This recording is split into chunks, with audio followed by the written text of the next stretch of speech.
Wow, Crystal, look at that. What is that giant white thing? That spark is an adventure just waiting for us. It's one of the planet's greatest wonders. A river of ice? No way. Is that even a thing? Oh, it is. And guess what? We're about to explore one right now. Come on, let's dive in. So, Spark, we're standing right at the edge of a glacier. I know, it looks like just a giant chunk of ice, right? But it's actually this huge, slow-moving river of ice that forms on land. And believe it or not, even though it looks still, it's a super powerful force that has totally shaped our world. Okay, so what is a glacier exactly? Well, it's way more than just a big frozen pond. You gotta think of it as a real river of ice. It's made from snow that's piled up over hundreds, maybe even thousands of years, getting squeezed down until it turns into this super dense ice. And here's the key thing, it's always moving. And get this, there are actually two main types. The kind we're standing on, that's called an alpine glacier. You find them high up in the mountains, flowing down valleys just like this one. But then, you've got the continental ice sheets. These things are huge. We're talking ginormous ice blankets that cover entire continents, like you'd see in Antarctica and Greenland. Okay, but how does a mountain even get a giant ice river on it? Like, where does it come from? Aha! That is a fantastic question. You know, it's a little bit like baking a cake. You just need the right recipe and a lot of time. All right, here's the secret recipe. Step 1, you need snow. Lots and lots of snow, so much that it doesn't all melt away in the summer. Then, as more snow piles on top, the weight squishes those fluffy snowflakes down into these tiny little grains. You wait a few decades, and all that squishing turns the grains into dense ice pellets. And for the grand finale, after maybe 100 years or more, all the air gets completely squeezed out, and bam, you've got solid, dense glacial ice.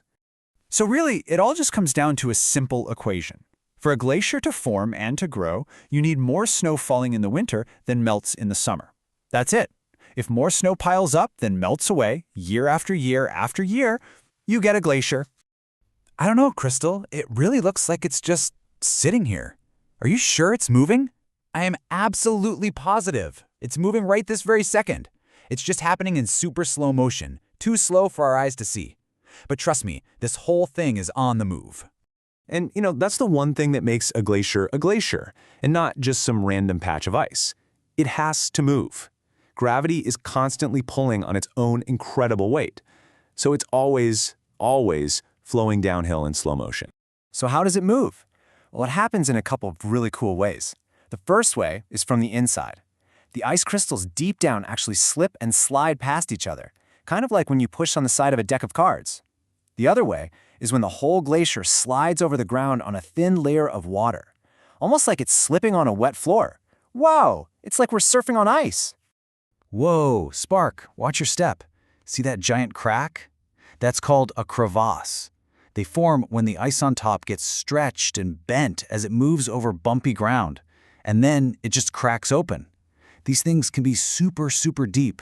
That's why only experts with special gear should ever travel on glaciers. So, what happens when this giant ice river moves? Does it just scrape the ground? Oh, it does way more than just scrape, Spark.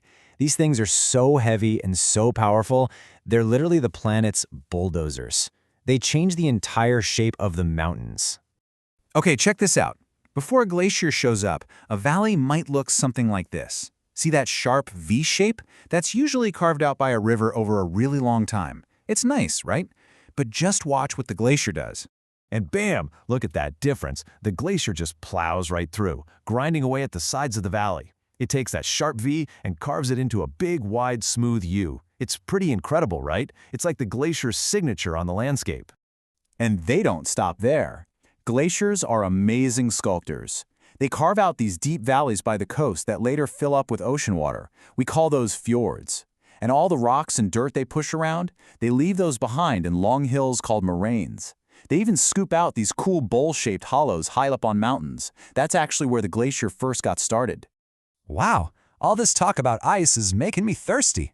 Well, you're in luck, because glaciers aren't just giant sculptors. They're also kind of like the world's frozen piggy banks for fresh water. You know, you might be surprised to learn where most of the Earth's fresh water actually is. Just look at this. It's not in all the rivers and lakes we drink from. Nope. A massive 69% of it is locked up right here, frozen solid in glaciers and ice sheets.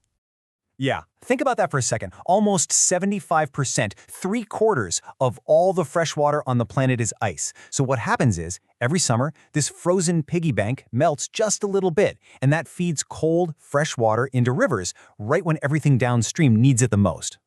And that meltwater is absolutely essential. It provides drinking water for millions of people, not to mention all the animals. It also creates these really unique habitats for creatures like the bold trout. They're a type of fish that needs super cold water to live.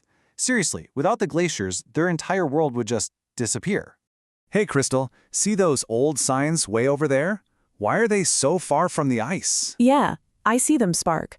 That's because the glacier, it used to reach all the way to those signs. The sad truth is, it's been shrinking. So, for the past 100 years or so, our planet has been getting warmer. And because of that, this glacier has retreated. Now, that doesn't mean it's actually moving backwards. It's still trying to flow downhill. It just means the front end of it, the snout, is melting away way faster than the whole thing can creep forward. And that's a really big deal. All that extra meltwater has to go somewhere, and it flows into the ocean, which makes sea levels rise. But there's another thing. Glaciers are like the Earth's giant refrigerators. Their bright white surface acts like a mirror, reflecting sunlight back into space and helping to keep the planet cool. When they melt, they reveal the darker ground underneath, which soaks up the sun's heat instead. So losing glaciers actually makes the whole planet get warmer, faster. It's a real problem. Wow, what an adventure this has been. Okay, before we go, let's run through our glacier super facts one more time. First, glaciers are giant moving rivers of ice. Second, they're born from snow that gets packed down over centuries. Third, they're powerful enough to carve U-shaped valleys and fjords. Fourth, they store about 3/4 of the world's fresh water. And finally, that amazing blue color you see, that's because the ice is so dense it absorbs all the other colors in sunlight, so only the blue light makes it out for us to see. How cool is that?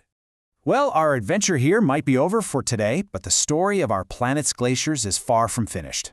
And that leaves all of us with a really important question to think about. We've seen how amazing these rivers of ice are, but we've also seen that they're in trouble. So, the question is, what can we do to help protect our planet's giant coolers?